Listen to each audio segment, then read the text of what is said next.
Pushpa Goswami test of ગુજરાતમાં તમારું સ્વાગત કરું છું। આજે આપણે બનાવશું સિંગદાણાનું શાક। તો સિંગદાણાનું શાક કેવી રીતે બનાવવાનું તે આપણે જોઈ લઈશું અને કેટલી સામગ્રી જોશે। આપણે આજે સિંગદાણાનું શાક બનાવશું। તો સિંગદાણા મેં આખી રાત પલાળી દીધા હતા। આખી રાત પલાળશો ને એટલે આવા મસ્ત થઈ જશે, એનો કલર એ ચેન્જ થઈ જાય ને એટલા ફૂલી જાય ને મસ્તીના। ને જો તમે પલાળતા ભૂલી ગયા હોય ને તો એકદમ ઉકળતું પાણી કરી ને એમાં 2 કલાક માટે કે 1.5 કલાક માટે પલાળી દેવાના, તો પણ આવા પરલી જશે, પણ ઉકળતું પાણી હોવું જોઈએ। ને આવી રીતે તમે રાતે પલાળશો તો તમારે કંઈ નહીં કરવું પડે। કેટલા મસ્ત પલળી ગયા છે, આપણે શરીર માટે પણ બહુ સારા। આપણે થોડુંક તેલ મૂકશું, 2 થી 2.5 ચમચી જેટલું। આપણું ગરમ થઈ ગયું છે, એમાં થોડુંક આપણે જીરું નાખશું, ચપટી આપણે રાઈ નાખશું,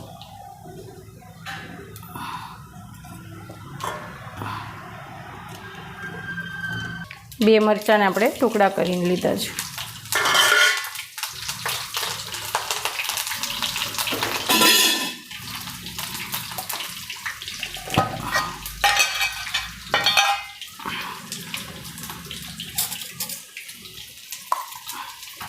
એક ચમચી આપણે લસણ નાખીશું,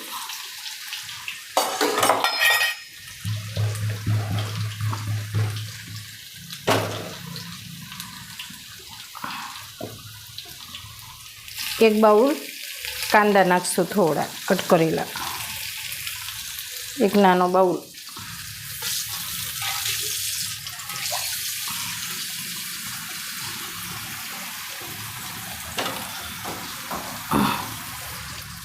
આ બધું આપણે મિક્સ કરી લઈશું।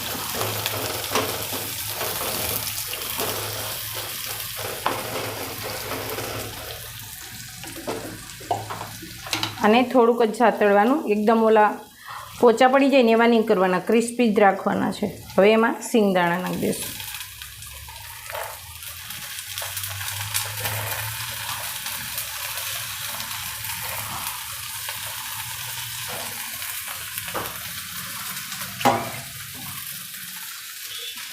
આ શાકને બનતા પણ કંઈ વાર નથી લાગતી અને મસાલા પણ ઘરના જ યુઝ થાય છે, તો પણ પ્રોટીનથી ભરપૂર છે, કેમ કે સિંગદાણા છે ને એટલે સિંગદાણામાં બધું જ તમને પ્રોટીન મળી જાય। આમાં કાજુ બદામ જેટલું પ્રોટીન હોય છે, ને એમાંય બોરેલા હોય ને સિંગદાણા એ બધાથી બેસ્ટ। નાના છોકરાઓને તમે ખવડાવો ને સિંગદાણા તો સારા। આવી રીતે તેલમાં થોડીક વાર ફેરવવાનું,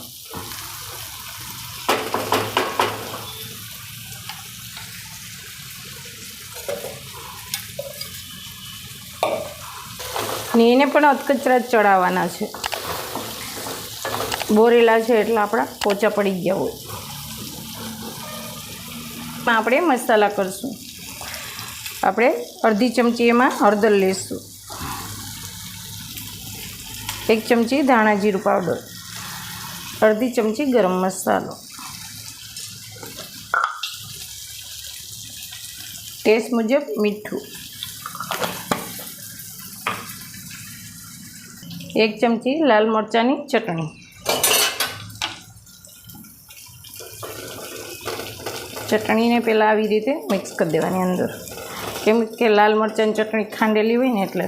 આની જગ્યાએ તમે લીલું મરચું પણ વાપરી શકો, તમે લાલ ન ખાતા હોય તો લીલો મરચું તે તમારો વાટેલો મસાલો હોય ને એ પણ વાપરી શકો, પણ લાલથી ટેસ્ટ સારો લાગે એટલે અમે લાલ વાપરીએ।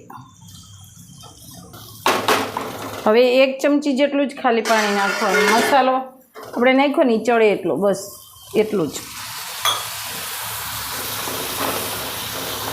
મસાલો આમાં ચડી જવો જોઈએ બધું એટલે।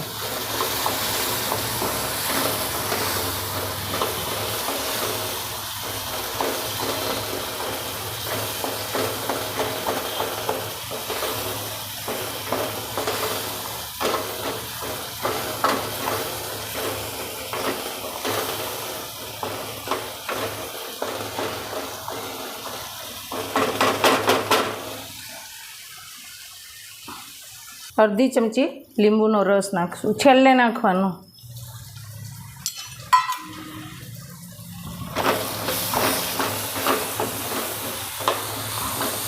મસાલો પણ ચડી ગયો છે ને મસ્ત વળી ગયો સિંગદાણામાં જો આવી રીતે. એટલે એક જ ચમચી પાણી નાખ્યું હતું, પાણી વધારે નહીં નાખવાનું. એક ચપટી જેટલી ખાંડ નાખવાની, એક જ ચપટી ખાલી, થોડીક જ.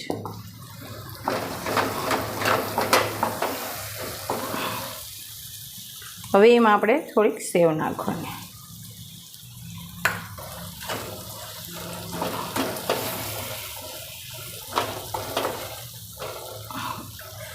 હવે તૈયાર થઈ ગયું, ગેસ બંધ કરી દઈશું. તૈયાર છે આપણું સેવ સિંગદાણાનું શાક.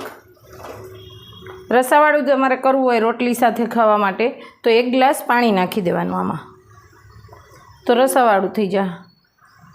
ઉપરથી આપણે થોડીક સેવ નાખીશું. મસ્ત લાગે આ શાક, ચાટ જેવું. તો તૈયાર છે આપણું સેવ સિંગદાણાનું શાક. જો તમને મારી રેસીપી સારી લાગે તો લાઈક કરજો, શેર કરજો અને સબસ્ક્રાઈબ કરતા રહેજો અને બેલ આઇકન દબાવીને રાખજો તો તમને આગળના વિડીયો મળતા રહે.